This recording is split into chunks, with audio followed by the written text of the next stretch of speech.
ബന്ധുവിന്റെ പ്രതികരണം വരുന്നുണ്ട്. ഇപ്പോൾ 4 പേര് കൂടിയിട്ടാണ് പോലീസ് സ്റ്റേഷൻ വന്നിട്ട് എല്ലാവരും സഹായിക്കുകയൊക്കെ ചെയ്തത്.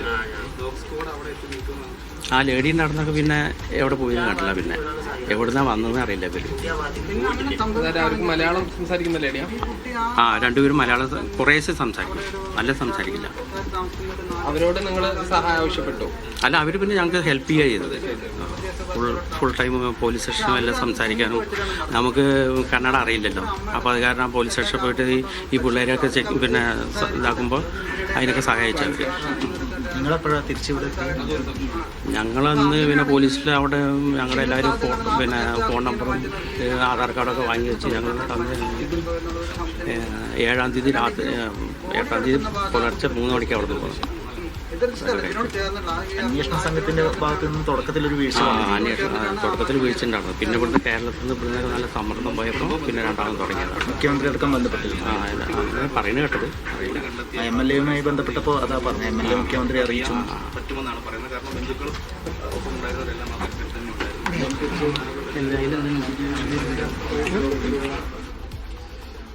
സൈഫുദ്ദീൻ, ഈ യാത്രാ സംഘത്തിൽ ഉണ്ടായിരുന്ന ആളുകളാണ് സംസാരിച്ചത്. നമ്മളോട് നേരത്തെ അദ്ദേഹം വിശദമായി സംസാരിച്ചിരുന്നു. എന്തായാലും വലിയൊരു ദുരൂഹതയാണ് ഇവർ ആരോപിക്കുന്നത്. 4-ാം തീയതിയാണ് ഈ 40-അംഗ സംഘം, അതിൽ കുട്ടികളും മുതിർന്ന ആളുകളും ഉൾപ്പെടെയുള്ള ആളുകളുള്ള സംഘം യാത്ര പോകുന്നത്.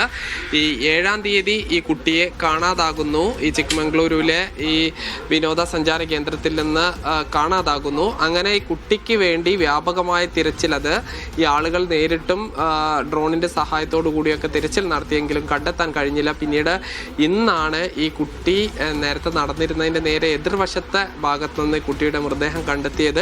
അതുകൊണ്ട് തന്നെ അതിൽ ദുരൂഹതയുണ്ട്. ഇനി ഏറ്റവും പ്രധാനപ്പെട്ടത് ഈ കുട്ടിയുടെ പോസ്റ്റ്മോർട്ടം ആയിരിക്കും. അതിൽ എന്തെല്ലാം കാര്യങ്ങൾ കണ്ടെത്തുന്നു, ഈ കുട്ടിയുടെ ശരീരത്തിൽ ഈ പരിക്കുകളുണ്ടോ ഇല്ലെങ്കിൽ മറ്റെന്തെങ്കിലും ഈ പ്രശ്നങ്ങൾ ഈ മൃതദേഹത്തിനുണ്ടോ എന്നതടക്കമുള്ള കാര്യങ്ങൾ അറിയണമെങ്കിൽ ഈ പോസ്റ്റ്മോർട്ടം നിർബന്ധമാണ്. ആ കാര്യത്തിലായിരിക്കും ഒരു വ്യക്തത വരികയുള്ളൂ.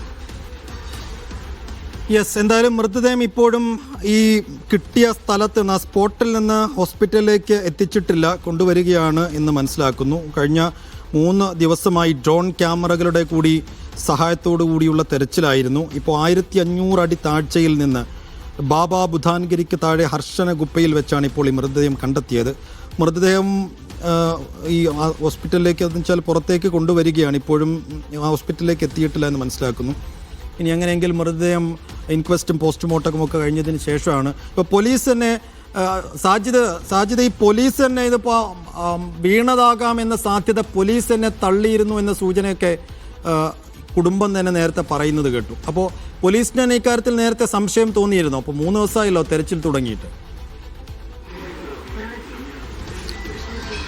അതായത് അപകടത്തിൽ പെട്ടു എന്നൊരു നിഗമനത്തിലാണ് തിരച്ചിൽ നടത്തിയത്. പക്ഷെ അതിൽ ഈ കുട്ടിയെ കണ്ടെത്താൻ കഴിയാത്തത് കൊണ്ടാണ് അത്തരം കാര്യം, അതായത് അങ്ങനെ ഒരു അപകടം സംഭവിച്ചതായിരിക്കാനുള്ള സാധ്യതയില്ല എന്നുള്ളത് ഒരു സംശയം പ്രകടിപ്പിക്കുന്നത്.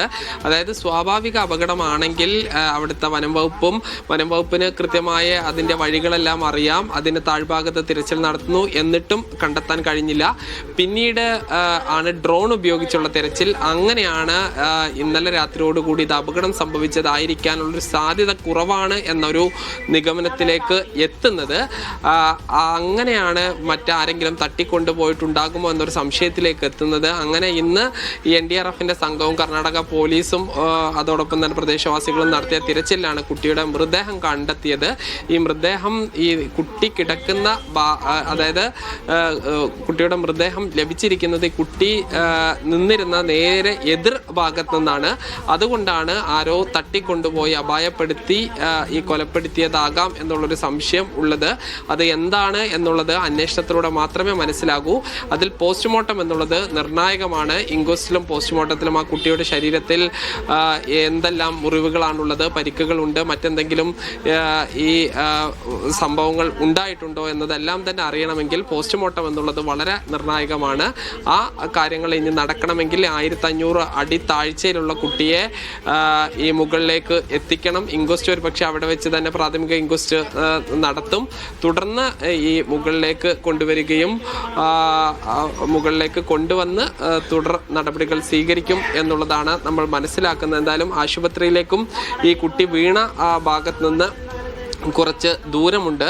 അവിടെ ആംബുലൻസും മറ്റ് സജ്ജീകരണങ്ങളും എല്ലാം തന്നെ ഒരുക്കിയിട്ടുണ്ട് എന്ന വിവരം കൂടി ലഭിക്കുന്നുണ്ട്. എന്തായാലും വളരെ ദുരൂഹത ഈ സംഭവത്തിൽ ഉണ്ട് എന്നതിൽ സംശയമില്ല. കാരണം ഈ 14 വയസ്സുള്ള ഒരു കുട്ടി വളരെ പെട്ടെന്ന് കാണാതാകുന്നു. 5:20 വൈകുന്നേരം 5:20 വരെ ഈ കുട്ടി ഇവരുടെ ഒടൊപ്പമുണ്ട്. പിന്നെ അന്ന് വളരെ പെട്ടെന്ന് രാത്രിയാകുന്നു. അന്ന് തിരച്ചിലിന് വലിയ പ്രയാസം നേരിട്ടെങ്കിലും പിറ്റേ ദിവസം വളരെ വ്യാപകമായ തിരച്ചിൽ നടത്തിയിട്ടും കുട്ടിയെ കണ്ടെത്താൻ കഴിഞ്ഞില്ല. അതിലാണ് ഈ ദുരൂഹത പറഞ്ഞിരുന്നത്.